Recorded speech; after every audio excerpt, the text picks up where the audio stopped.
bom dia amigos e amigas do canal Dica de hoje. Meu nome é Daniel Nigri, hoje é dia 31 de janeiro de 2017. Hoje nós vamos falar sobre um assunto que é muito delicado. Eu normalmente na minha estratégia eu não coloco nenhuma empresa que esteja em recuperação judicial ou perto disso, ou perto de pedido de ou perto de decretação de falência ou qualquer coisa do gênero. Mas hoje eu quero mostrar para vocês a situação de Oi. É uma situação muito peculiar, até porque ela tem monopólio em vários municípios, várias cidades do Brasil. E vamos dar uma olhada na situação de Oi. Para quem não sabe, o código de Oi é aquele Oi BR3 e Oi BR4. É a empresa de telecomunicação, né, que liga aí para vários lugares do Brasil, do mundo, etc. Vamos começar por aqui primeiro, só para mostrar para vocês, né, que vocês gostam de saber Aqui é o site de RI da Oi, aqui a gente tem o ITR, que seriam as informações trimestrais, essa planilha de apoio aqui, 3T 2016, vai sair essa planilha aqui que eu já abri, ó, relação com os investidores, terceiro trimestre de Oi.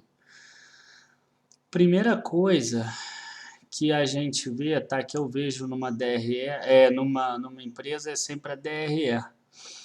Então não é porque a empresa tem recuperação judicial que eu vou fazer diferente. Então a gente vê aqui se tem lucro e a gente vai ver que não tem, né? 9 meses de 2016, ó, menos 3 bilhões e 9 meses de 2015, menos 797 milhões. Você vê que o resultado piorou.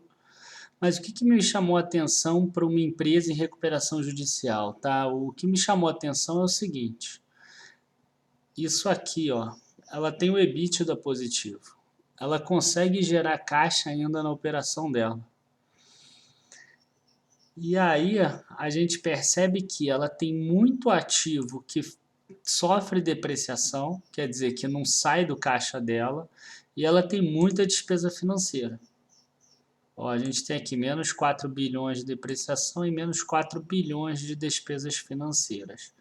E isso acaba gerando um resultado aqui que é um prejuízo que é só por causa da questão financeira, quer dizer, não é só por causa, né? Vamos dar uma olhada então como é que é a dívida dela.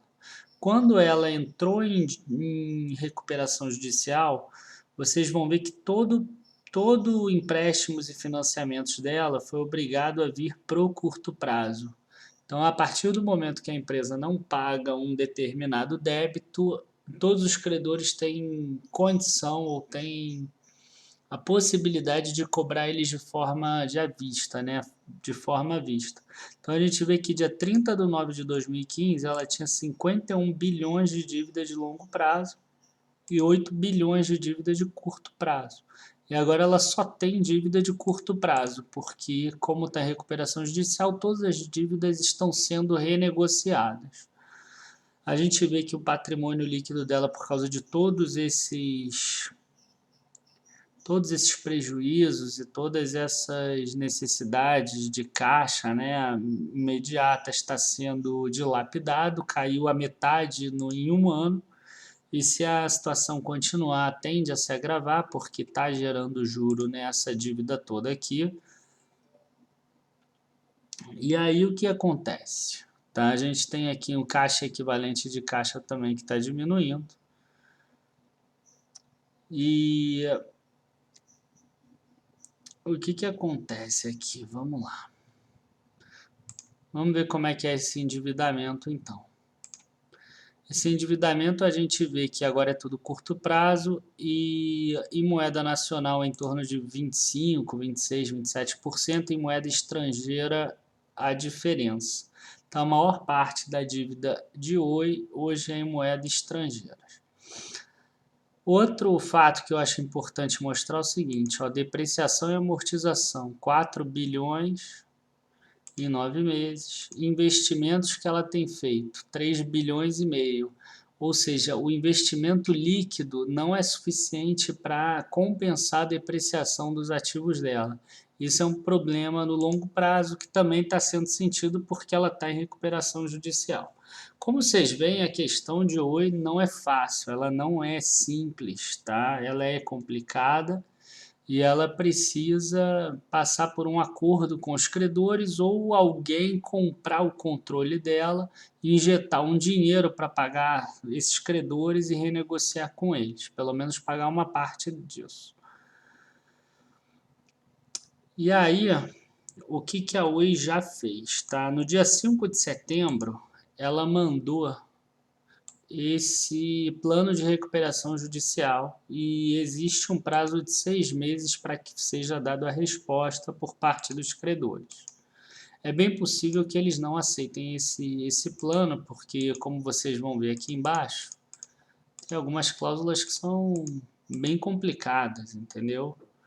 Ela chega a falar, no início ela fala de toda a situação, por que gerou essa situação, ela dá o exemplo dos orelhões que custam 300 milhões aproximadamente e só geram receita anual de 7 milhões, mas é obrigatório, fala sobre questões de regulação, que ela espera que mude alguma coisa em termos de regulação, porque o Brasil mudou muito, hoje em dia ela perdeu muita receita de telefonia fixa, tudo isso é importante, tá? Quem quiser ler depois pode ler. Lá naquele mesmo site ali que eu mostrei tem isso também. Mas só vou dar uma amostra para vocês, tá? Ó, aqui eles mostram todas as dívidas, ó. Reestruturação da dívida. Então a gente tem aqui créditos trabalhistas, como é que vai ser pago, se os credores aceitarem essa dívida. Então tem aqui ó, os prazos da carência para créditos trabalhistas. Como os créditos trabalhistas são baixos em relação aos demais, eu vou passar aqui um pouco. O que importa mais é esse aqui, ó. Créditos, por exemplo, com garantia real. A maioria dos créditos é parecido, os prazos de pagamento. Então, ó, o principal seria pago em 10 parcelas semestrais, cada uma em valor correspondente a 10%, só que vai começar a ser pago no mês 126, quer dizer, eles têm 10 anos de carência para depois começar a pagar em 10 parcelas semestrais. E a maioria é assim. Já os juros, eles têm 7 primeiros anos a partir da homologação judicial de carência. Então, quer dizer, o credor ele tem que aceitar que ele vai ficar 7 anos sem receber nada, depois de 7 anos ele vai receber um pouco de juros, depois de 10 anos ele começa a receber o principal de novo. Ó, crédito classe 3. Os que receberem a menos de R$ 1.000 vão receber no 20º dia útil, a contar da homologação judicial. Entendeu? Os que têm mais de R$ 1.000, eles podem receber no 20º dia útil se eles aceitarem cair para o mesmo valor. Aqui eles mostram uma parte de até um determinado valor, que se você dividir pelo outro valor lá final de qual é o valor total da dívida disso, mostra qual vai ser a diluição. Quer dizer, além de receber mais para frente, ainda tem uma diluição. E também, ó, carência de amortização do principal, também 10 anos, ó, carência de amortização dos juros, 7 anos. Amortização do principal, nesse caso, em 14 parcelas semestrais. Também, ó, depois de 126 meses. Então, quer dizer, é complicado. Olha, você só vai receber 3,75% a ser amortizado nesse. Quer dizer, além de demorar 10 anos, você só vai receber o grosso mesmo entre o ano 15 e o ano 18, né?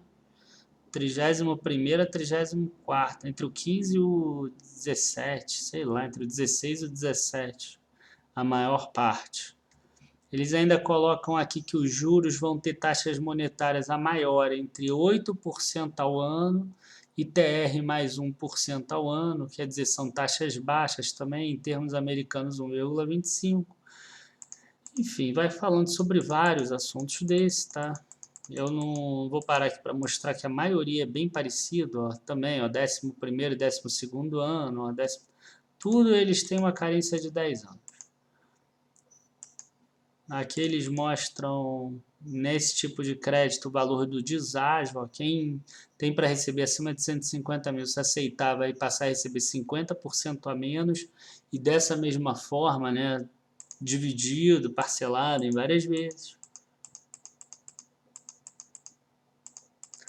Aqui é credores que são microempresa ou empresas de pequeno porte. E eu quero ir logo para o número 5 aqui. Aqui, alienação de ativos. Tá? Porque eles também podem fazer caixa a partir de alienação de ativos. E existe um anexo aqui embaixo, gente, que mostra quais são os ativos que eles aceitam vender. Mas não diz os valores que eles estão, que eles foram, sei que eles foram, eu esqueci a palavra agora, que os peritos avaliaram, que eles foram avaliados, é isso. Alienação direta ou indiretamente dos seguintes ativos, ó. Participações detidas pela PT Participações da SGPS SA em operadoras de telecomunicações Zona África e na Ásia, operações de data center, rede de fibra ótica no estado de São Paulo, itens de infraestrutura, Brasil Telecom, C-Rede, serviços de rede, móveis, operação de telefonia móvel. Tá? Então, o que a Oi precisa? Tá? E aqui mostra também a forma, as condições gerais do crédito, tá? Sem conversão, tem várias, tá? E todas são parecidas, ó, com garantia real. Todas elas mostram que, ó, o devedor da dívida em reais deverá cumprir as seguintes obrigações sob pena de vencimento antecipado: não utilizar nos primeiros 10 anos de vigência do plano o excesso de caixa para pagar dividendos além dos dividendos obrigatórios. Quer dizer, a Oi ela ainda só vai poder pagar 25% por 10 anos de dividendos obrigatórios. Então, nem para dividendo ela vale a pena. Ou fazer qualquer outra distribuição ou amortização do capital social do devedor, não envolver-se em qualquer negócio ou atividade negocial que não seja razoavelmente relacionado ou acessório aos negócios, não ceder ou de outro modo transferir os direitos, não modificar a natureza do devedor, exceto se de acordo com a reorganização societária. A dívida em reais terá as seguintes hipóteses de vencimento antecipado, além de outras disposições. Bom, tem vencimento antecipado, não pagamento de principal, juros ou outros valores devidos aos credores da dívida em reais, decretação de falência, né, ou uma nova recuperação judicial do devedor, ou eventos relacionados. Não haverá covenantes financeiros. Covenantes é trazer para o presente toda a dívida, se deixar de pagar, por exemplo, uma determinada parcela. Não haverá evento material adverso que represente um evento de inadimplemento. Então, ó, dívidas em dólar é a mesma coisa, as outras dívidas são tudo iguais, tá? Condições gerais do crédito de conversão, se vocês lerem, é a mesma coisa também. Quem estiver interessado, eu acho que vale a pena baixar isso. Então, quer dizer, essa é uma forma, né, de Go, aí, tô falando Go várias vezes, né, desculpa aí, gente. Essa é uma forma de Oi resolver a situação, ou seja, os credores aceitarem esses termos, aceitarem o deságio, aceitarem receber daqui a 10 anos. Por quê? Porque aí ela vai voltar a ter esse DRE aqui, só que ela vai ter esse DRE até aqui, ó, até o EBIT, 836, 2.310, que é favorável para ela. Ela não vai ter quase nenhuma despesa financeira, ela deve ter receita financeira, porque aí tem multa de conta, tem etc, até algumas receitas, e aí ela vai passar a ter lucro de novo. E aí ela tem que investir para aumentar esse lucro em 10 anos para ela poder pagar, né? Essa é uma forma. A outra forma seria uma empresa comprar a Oi. E aí, o que teve até agora de concreto, pelo menos o que mostrou aí em algumas reportagens, foi um fundo egípcio aí que queria colocar um dinheiro em Oi e que iria fazer com que os acionistas fossem diluídos. Então vamos imaginar o seguinte, vamos imaginar que hoje, olha, o patrimônio líquido de Oi é de 10 bilhões e 400, mas ela tem dívida de 48 bilhões. Imagina que algum fundo precise botar, por exemplo, 40 bilhões 15 bilhões para investimento e 25 bilhões para renegociar isso aqui, baixar essa dívida para 24, 23 bilhões, vou ter alguma coisa aqui para o longo prazo e ter uma coisa pequena para o curto e poder investir em coisas que ela precisa com aqueles outros 15 bilhões. Para ela poder voltar a gerar lucro maior e poder crescer ao longo do tempo. O que acontece? Ele vai querer deter maior percentual possível de ações e chegaram a falar em uma diluição de até 97%. Então, quer dizer, você imagina que hoje a Oi, se eu não me engano, tem 600 e poucas... 675 milhões de ações. Vamos supor que dilua por 90%. Passaria a ter 6 bilhões de ações. 675 milhões ficariam nas mãos dos atuais acionistas, só que criariam-se 6 bilhões de novas ações para esse controlador que que injetaria esse dinheiro para salvar a empresa. E aí o que a gente teria? Tá? Hoje a gente tem que aqueles 10 bilhões é dividido por 675 milhões de ações, o que daria um preço médio, eu estou calculando aqui de cabeça, está em torno de uns 15 reais. E ela hoje vale 3 reais.